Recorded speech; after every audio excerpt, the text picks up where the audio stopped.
ದೇಶದಾದ್ಯಂತ ಪ್ರಸ್ತುತ ಚಳಿ ವಾತಾವರಣವಿದೆ. ಅದರಲ್ಲೂ ಕಣಿವೆ ರಾಜ್ಯ ಜಮ್ಮು ಕಾಶ್ಮೀರದಲ್ಲಂತೂ ಈಗ ಮೈಕೊರೆಯುವ ಚಳಿ ಇರುತ್ತದೆ.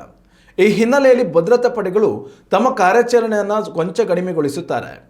ಇದನ್ನೇ ಲಾಭ ಮಾಡಿಕೊಂಡಿರುವ ಉಗ್ರರು ಮತ್ತೆ ತಮ್ಮ ಚಟುವಟಿಕೆಗಳನ್ನು ಚುರುಕುಗೊಳಿಸಿದ್ದಾರೆ ಎಂಬ ಸ್ಫೋಟಕ ಮಾಹಿತಿಯನ್ನು ಗುಪ್ತಚರ ಇಲಾಖೆ ನೀಡಿದೆ.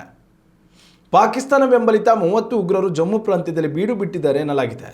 ಭಾರತೀಯ ಸೇನಾಪಡೆಯಿಂದ ತಮ್ಮನ್ನು ತಾವು ರಕ್ಷಿಸಿಕೊಳ್ಳಲು ಎತ್ತರದ ಹಾಗೂ ಹಿಮಭರಿತ ಪ್ರದೇಶಗಳಲ್ಲಿ ಅಡಗಿಕೊಂಡಿದ್ದಾರೆ ಎಂದು ಗುಪ್ತಚರ ಇಲಾಖೆ ಮಾಹಿತಿ ನೀಡಿದೆ. ಸದ್ಯ ಜಮ್ಮುವಿನಲ್ಲಿ ತೀವ್ರ ಚಳಿಯ ಅವಧಿ ನಡೆಯುತ್ತಿದೆ. ಈ ಉಗ್ರರು ಕಿಶ್ತವಾರ್ ಹಾಗೂ ದೋಡಾ ಪ್ರದೇಶದಲ್ಲಿ ಅವತಿದ್ದಾರೆ ಎಂದು ಮಾಹಿತಿ ದೊರಕಿದೆ.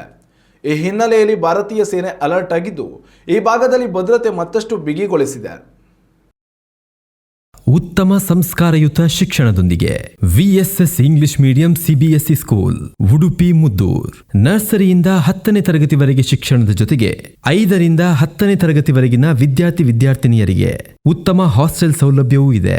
ನಿಮ್ಮ ಮಕ್ಕಳ ಪ್ರವೇಶಾತಿಗಾಗಿ ಈ ಸಂಖ್ಯೆಗೆ ಕರೆ ಮಾಡಿ.